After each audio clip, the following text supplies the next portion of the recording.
আপনারা জানেন যে গত 7/6/2026 জুন মাসে এই আমাদের সদর উপজেলার সদর থানাধীন পূর্ব পেয়ারাপুর ত্রিমোহনী এখানে একটা জমি জমার বিরোধকে কেন্দ্র করে রাতের দিকে রাত 9:30টার দিকে আনুমানিক একটা মার্ডার হয় এবং দুই ভাই ছিল। এক ভাই মারাত্মকভাবে আহত হয়, আরেকজন নিহত হয়।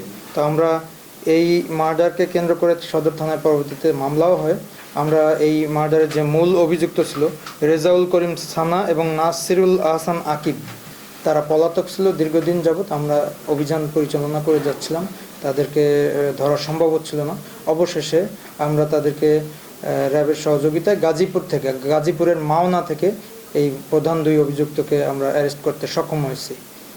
তো এই যে ঘটনা, মার্ডারের ঘটনা, এটা ছিল মেইনলি দুই পরিবারের একটু তাদের জমির সীমানা নিয়ে, বাড়ির সীমানা নিয়ে।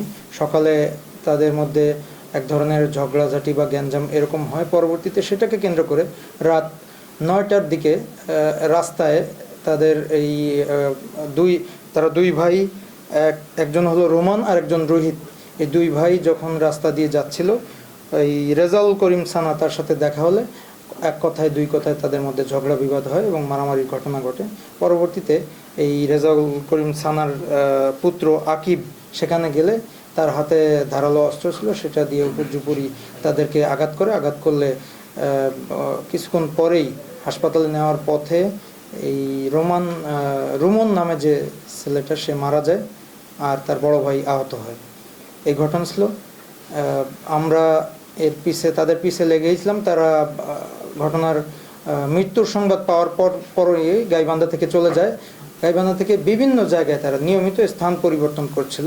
আমরা তাদেরকে সেই তথ্য প্রযুক্তি সহ অন্যান্য বিভিন্ন মাধ্যমে র্যাবের সাথে আমরা যৌথভাবে কাজ করেছি। যৌথ উদ্যোগে কাজ করে আমরা তাদেরকে অ্যারেস্ট করতে সক্ষম হয়েছি। আর তাদের স্থান পরিবর্তনের বিষয়ে আমি যদি বলতে চাই, তার গাইবান্ধা থেকে প্রথমে বগুড়া যায়, বগুড়া থেকে আবারও বুঝতে পারে যে হয়তো পুলিশ বা আইনশৃঙ্খলা বাহিনী তাদেরকে অ্যারেস্ট করবে। এই প্রেক্ষিতে তারা বারবার স্থান পরিবর্তন করে সেখান থেকে আবার ঢাকার কল্যাণপুরে, সেখান থেকে মোহাম্মদপুরে, এরপরে এমনকি তারা পটুয়াখালীর কলাপাড়া, সেখান থেকে তারা হয়তো চিন্তা করছিল যে এই জেলেদের নৌকাতে অন্য কোনো দিকে চলে যাবে, এরকম চিন্তা সেখানে ছিল।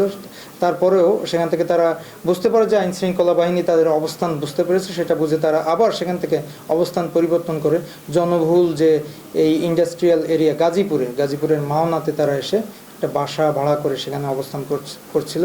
আত্মীয় স্বজনের সহযোগিতায় বাসা ভাড়া করে অবস্থান করছিল, কিন্তু আমরা তাদেরকে অ্যারেস্ট করতে সক্ষম হয়েছি।